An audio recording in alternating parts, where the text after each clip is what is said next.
আমেরিকার যে ভুলে চীন আজ এমন শক্তিধর চীন ও রাশিয়ার নতুন অক্ষ গড়ে উঠেছে। এই শক্তি পশ্চিমা নেতৃত্বাধীন আন্তর্জাতিক ব্যবস্থাকে চ্যালেঞ্জ করছে। ছবি এফপি 1970 এর দশকের শুরুর দিকে যুক্তরাষ্ট্রের প্রেসিডেন্ট রিচার্ড নিক্সন চীনে সফর করেছিলেন। অনেকেই বিশ্বাস করেছিল চীনের সঙ্গে অর্থনৈতিক সম্পর্ক গড়ে তোলা গেলে শক্তিশালী জোট এবং পারস্পরিক সুবিধার পথ খুলবে।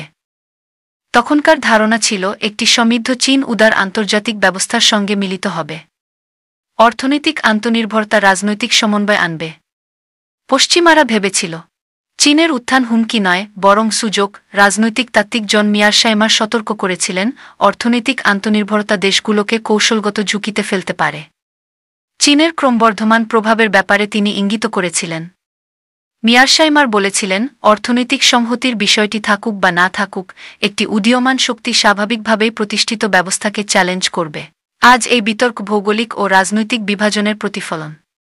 চীন ও রাশিয়া মিলিত হয়ে পশ্চিমা নেতৃত্বাধীন আন্তর্জাতিক ব্যবস্থাকে চ্যালেঞ্জ করছে।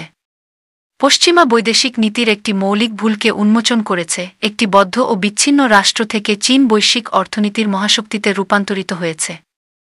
এর শুরুতেই চীনের নেতৃত্ব ও মতাদর্শে নাটকীয় পরিবর্তন এসেছিল।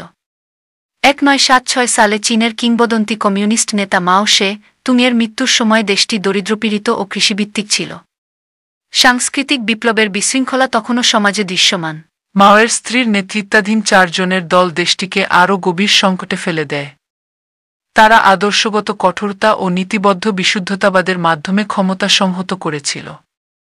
তারা গ্রেপ্তার হওয়ার পরই চীনের কমিউনিস্ট পার্টির পলিট ব্যুরো সদস্যদের মধ্যে বাস্তববাদী একটি গোষ্ঠী দেশকে স্থিতিশীল করার প্রচেষ্টা নেন। দেং জিয়াওপিংকে মুক্তি দেওয়া হয়। সাংস্কৃতিক বিপ্লবের সময় তিনি মাওয়ের নিপীড়নের শিকার হয়েছিলেন। দেং জিয়াওপিংকে লক্ষ্য ছিল চীনকে আধুনিকায়ন।